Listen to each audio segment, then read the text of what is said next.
tentu mengapresiasi satu pemerintah Arab Saudi yang sukses mengatasi illegal haji. Itu faktor menurut saya yang menjadi salah satu titik yang sangat penting kritikal dalam membuat haji tahun ini jauh lebih baik. Jadi pemberantasan terhadap haji ilegal ini dan kemudian berdampak pada situasi yang relatif lebih kondusif di Arafah, di Mina, dan juga di Musdalifah.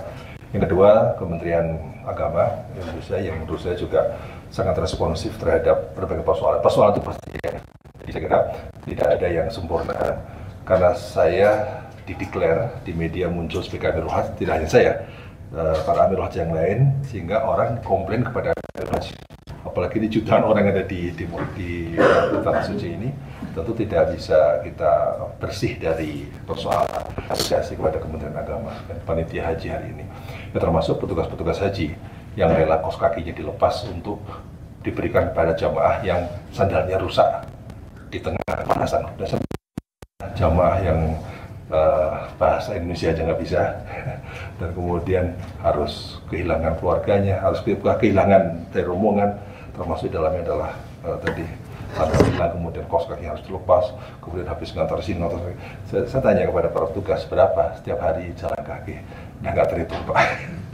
Bayangkan itu kalau yang ada di Masjidil Haram ya, belum lagi di Mina dan sebagainya. Jadi saya kira saya patut mengapresiasi ini teman-teman petugas haji yang apalagi yang di safari wukuf ya sampai mohon maaf membersihkan jamaah yang sakit ketika BAB dan sebagainya, itu kan petugas-petugas semua.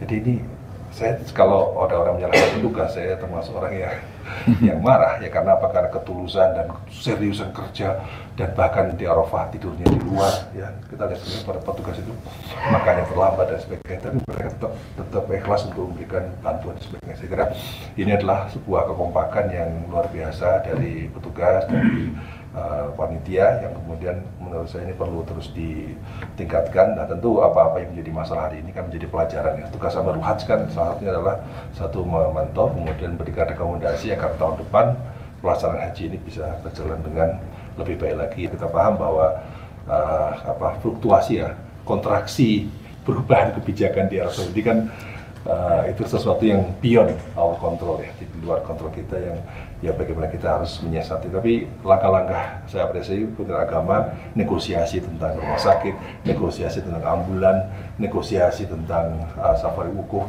dan negosiasi yang dilakukan pada saat perubahan-perubahan kebijakan itu alhamdulillah berhasil. Jadi saya kira pasti banyak hal yang positif ya yang bisa kita lihat dari pelaksanaan haji pada tahun 2025 ya. Terima kasih. Assalamualaikum warahmatullahi wabarakatuh.